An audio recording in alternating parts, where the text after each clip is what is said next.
You made a promise to yourself yesterday. You probably do not need to think very hard to remember what it was. A task you were going to complete, a habit you were going to maintain, a piece of work you were going to deliver. Maybe it was something small. Maybe it was something that has been on your list for longer than you would care to admit. Either way, you made the promise. And either way, you know exactly whether you kept it. That moment of knowing, that quiet internal reckoning at the end of a day, is what this video is about. By the end of this, you will understand something that most conversations about productivity and discipline overlook entirely. You will understand why the promises you make to yourself carry a weight that goes far beyond any single task or deadline. Why breaking them, even quietly, even with perfectly reasonable justification, costs you something you cannot easily get back. And what it actually means to build a life around daily output promises that you genuinely keep. Stay with me, because the problem here is not what most people assume it is. Most people think the issue is motivation. They think that if they could just feel more inspired, more energized, more certain about what they are working toward, the follow-through would come naturally. So they chase that feeling. They read, they plan, they watch videos like this one, hoping that the right idea will finally unlock consistent action. And sometimes it does, for a day or two. And then the feeling fades, and the promises quietly go unkept again. But motivation is not the problem, and chasing it is not the solution. The real issue is something older and more personal than motivation. And most people will spend years avoiding it because seeing it clearly requires a kind of honesty that is genuinely uncomfortable. The issue is the relationship you have with your own word, specifically with the word you give to yourself. Let us go there. Think about how seriously you take a promise made to another person, a commitment to a colleague, a friend, a client. When you tell someone else you will deliver something, a whole set of internal mechanisms activate. You feel the weight of the expectation. You feel the social consequence of letting them down. You feel something that functions like obligation, like a contract that your integrity is bound to honor. And because of that, most people follow through. Not always perfectly, but with a seriousness that they do not automatically extend to the promises they make only to themselves. When the witness is removed, the promise loses weight. This is not a character flaw. It is a deeply human pattern rooted in how we evolved. Social accountability is one of the oldest and most powerful behavioral regulators available to human beings. We are wired to care what others think. We are wired to honor commitments that have social visibility.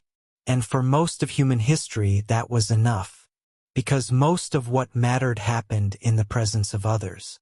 But the most important work of modern life, the work of becoming who you intend to be, the work of building something that matters, the daily output that accumulates into a life you are proud of, that work happens largely in private. In the hours when no one is watching. In the decisions made alone, without an audience, without consequence visible to anyone but you. And in that private space, the promise you made to yourself is the only thing standing between intention and action. Which means the quality of your relationship with your own word is, in a very real sense, the quality of your entire life trajectory. Daily output promises are not a productivity technique. They are a practice of self-respect. They are the repeated, deliberate act of deciding what you will produce today, committing to it specifically and honestly, and then honoring that commitment with the same seriousness you would extend to someone you deeply respect. The word output is important here. Not effort, not intention, not a general sense of working hard or showing up. Output, something specific, concrete, and measurable that either exists at the end of the day or does not. A defined deliverable, a completed thing, a promise with a clear condition for its fulfillment. This specificity is not arbitrary. It is essential, because vague promises are not really promises at all. They are intentions dressed in the language of commitment. And intentions, however sincere, do not build anything. They do not accumulate. They do not compound. They simply exist as a statement of what might happen, a statement that the mind can honor or dismiss without ever quite acknowledging the choice it is making. When you tell yourself you will work on the project today, you have created an intention. When you tell yourself you will write 300 words of the project before noon today, you have created a promise. The difference between those two statements is the difference between a life of perpetual almost and a life of genuine, measurable progress. The specificity does something else, too. It forces honesty. Because when the day ends and you ask yourself whether you kept the promise, a vague intention can always be partially claimed. You worked on it a little. You thought about it. You laid some groundwork. But a specific output promise cannot be softened. You either wrote the 300 words or you did not. You either made the calls or you did not. You either delivered the thing or you did not. And that clarity, though sometimes uncomfortable, is one of the most valuable sources of self-knowledge available. Because the pattern of your kept and broken promises tells you the truth about your priorities in a way that your stated values never quite can. We are remarkably good at believing that we value what we say we value, at maintaining the internal narrative that the things we care about are the things we are working toward. But the daily output record does not care about the narrative. It only reflects what actually happened, what was actually chosen, what was actually produced. And over time, that record reveals something undeniable about who you are in practice, as opposed to who you believe yourself to be in theory. This gap between the person you believe you are and the person your daily output record reveals is one of the most important and least examined gaps in most people's inner lives. It is uncomfortable to look at directly, which is precisely why most people do not. It is far easier to attribute the gap to circumstances, to a particularly demanding week, to an unusually difficult month, to the fact that things have been complicated lately and that the real work will begin again soon, when conditions improve. But the circumstances are almost always present. The demands are almost always there. The complications are not exceptions to normal life. They are normal life. And the person who waits for clearer conditions before honoring their daily promises will wait for a very long time.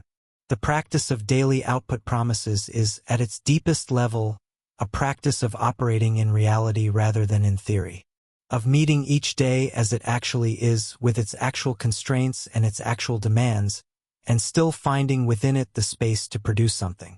Something small, perhaps, something that does not match the ambition of the best days, but something real, something that exists because you decided it would. That decision, made daily, accumulates into something that no single dramatic effort could ever match. There is a concept sometimes called the aggregation of marginal gains. The idea that small, consistent improvements compound over time into results that appear, from the outside, to be the product of exceptional talent or extraordinary effort. But from the inside, they are simply the product of daily promises kept, of showing up and producing something day after day without waiting for the perfect conditions or the peak motivation or the clearest sense of direction. The writer who publishes 1,000 words a day does not produce great work because they are more talented than the writer who waits for inspiration. They produce more work, and in the volume of that work, greatness eventually appears.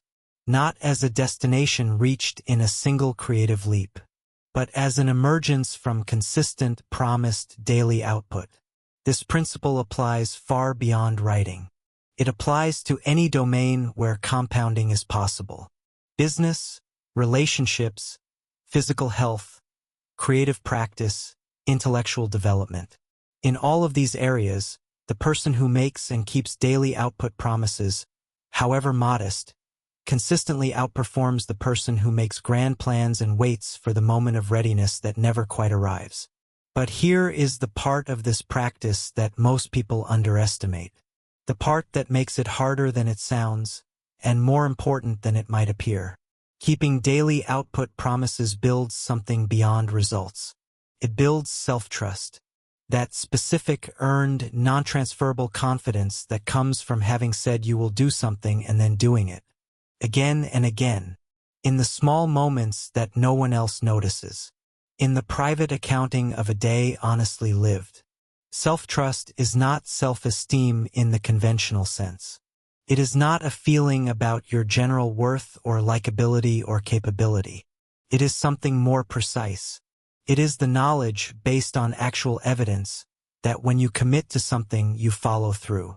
That your word to yourself means something. That the internal contract is real. And this trust, once built, changes the entire texture of your relationship with ambition. Because most people are quietly afraid of their own goals. Not because the goals are impossible, but because somewhere beneath the enthusiasm, there is a voice that knows the track record. That remembers how many times the plan was made and abandoned. How many promises went unkept. How many fresh starts dissolved into the familiar pattern. And that voice, however quietly it operates, casts a shadow over every new intention. It introduces a doubt that precedes effort. A skepticism about one's own follow-through that arrives before the work even begins.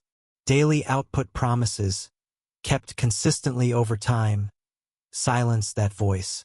Not through affirmation or positive thinking, but through evidence. Through the accumulated proof that you are someone who does what they say.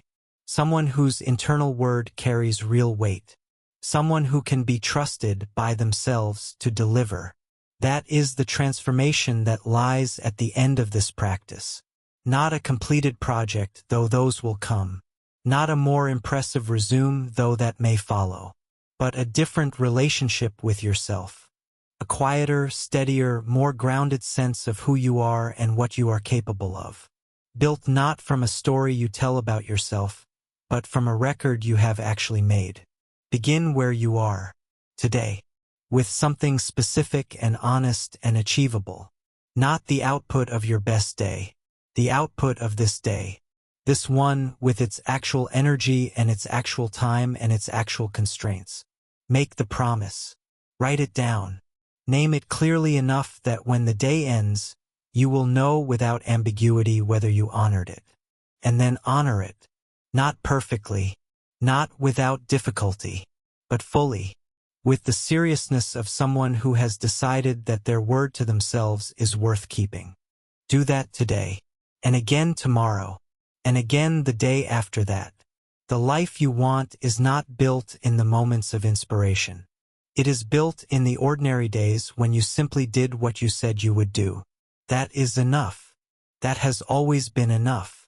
If something in this shifted something for you, if it named a pattern you have been circling for a while, consider leaving a like. It is a quiet thing that genuinely matters. And if you want to keep exploring ideas like these, ideas about discipline, output, and the daily practices that shape who we become, Audiobook Studio has more here whenever you are ready. Subscribe if it feels right. There is always something worth coming back to.